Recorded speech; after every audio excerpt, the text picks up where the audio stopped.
What's up guys, and welcome back to One Life Cars. Yes, I'm back, I'm still alive. I know it's been far too long, but get back to it. Catch up with all your comments, all your video requests, and a few new tutorials like the one we've got today. As you can see behind me, we've got a 2014 Seat Leon. It has been on the channel before, but not for some time. I think it's been about a good year now since we last saw it. So in today's video, I'm going to show you guys how to remove and replace the front brake pads on this Mark 1 Seat Leon, Mark 2 Seat Leon. Like I said, it's a 2014. This covers you from 2010, I think, to 2017. Make sure you support the car well on axle stands, or maybe use a spare wheel or some wood or some bricks or blocks. Just make sure the car's supported well once you jacked it up, so nothing can go wrong and you're safe underneath it. It is important that.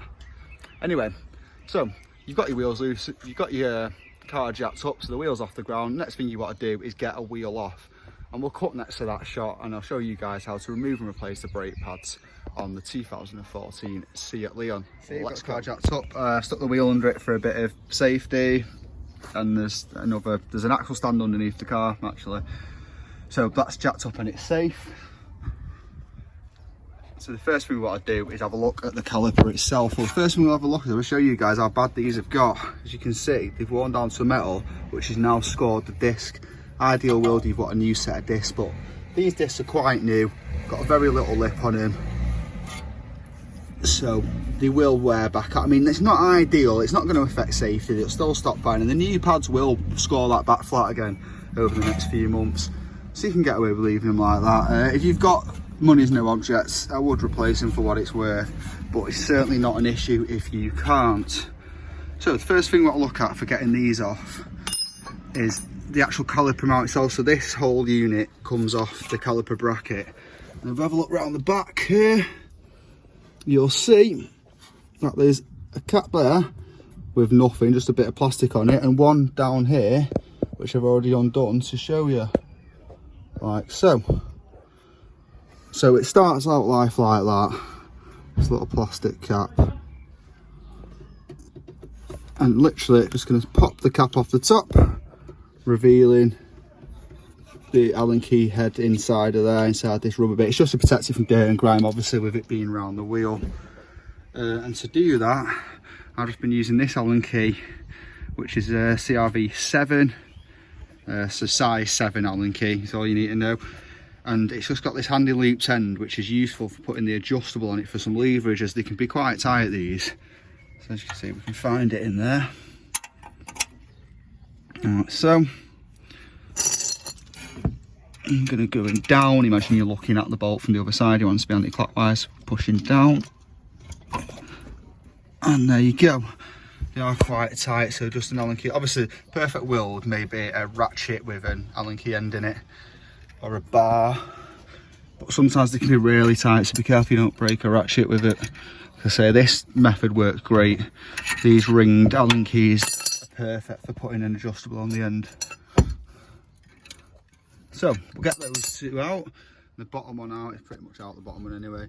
We can pull this out, revealing the pads themselves. It's quite a simple job this, and it's just a case of replacing the pads and pushing the caliper back, which is always the awkward bit, but we'll get to that in a second.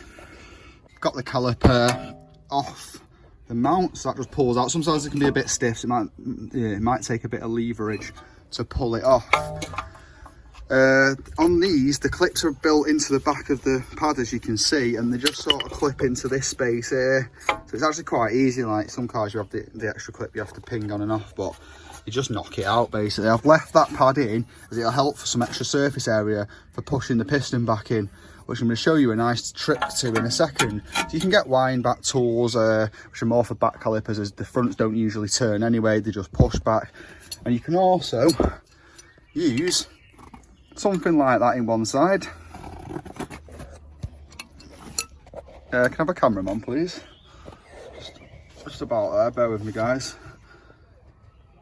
Right there, yeah.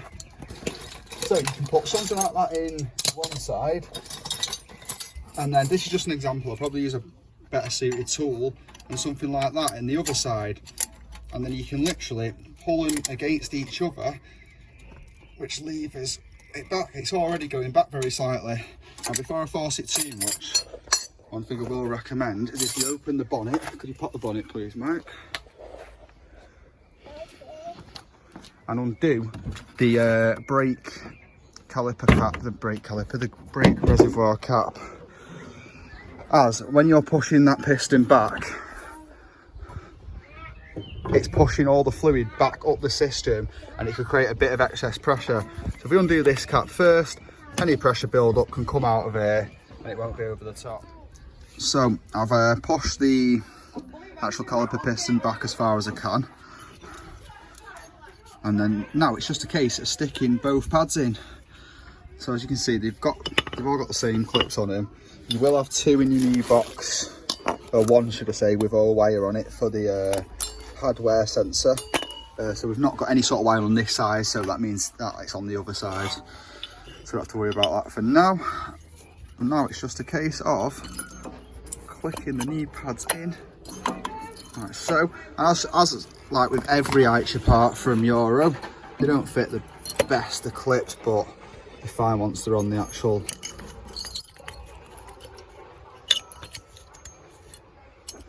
Or we might have, before I get blasted in the comments, two different size pins, possibly, maybe.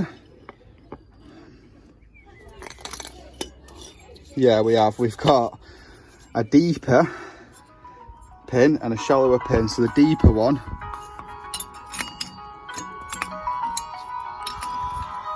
will go into the piston. As you can see, it's a lot tighter. I might have to drop the camera for this, but yeah, you get the idea. So that'll squeeze into that. It's got to get nice and straight and it'll clip into the piston, and then put them there so you can see the difference. The shallower pin, the smaller one, basically find the right pad for that size, and that will clip into this bit there, so you can just sort of clip it down like so. That's that one in. I'll clip that one properly into the piston now off camera, and then we'll look at lining the caliper up, slotting it back over the disc and into position and getting it bolted back up. As you can see, the caliper's back on with the new pads in.